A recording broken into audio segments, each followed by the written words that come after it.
Notre licence de mathématiques est une formation en 3 ans, répartie en 6 semestres, qui donne des connaissances solides en mathématiques appliquées et fondamentales, mais aussi en informatique et programmation.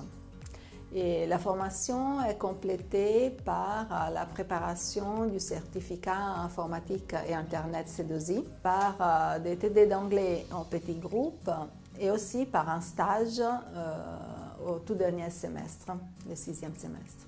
Les débouchés sont multiples. Avec une licence de mathématiques, on peut trouver du travail dans divers domaines comme les banques, l'assurance, la finance, la téléphonie, les prévisions météorologiques, etc.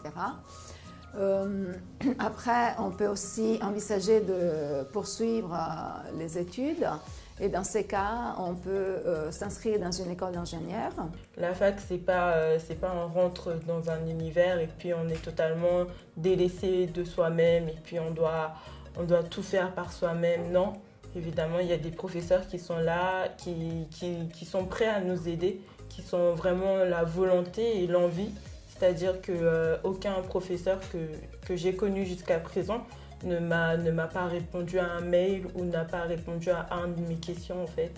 Et c'est vraiment ça que j'aime à l'Université d'Évry parce qu'il y a l'appui des professeurs. Ils sont toujours disponibles pour chacune de nos questions.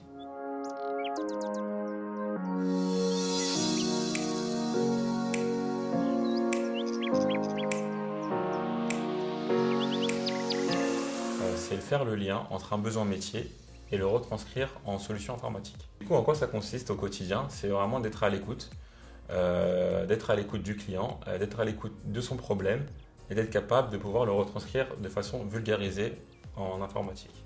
Donc c'est un métier à la croisée de deux mondes. Donc le monde de business, donc moi c'est la finance de marché, et le monde informatique. Il y a à la fois un aspect technique, donc très informatique-finance, mais c'est très aussi lié à l'humain, à la communication, à la capacité de vraiment se mettre à la place d'un client, d'un besoin, de le comprendre, limite de la compassion, et de proposer des solutions adaptées.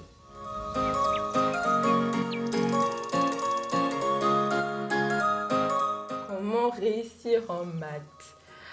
Oh là là.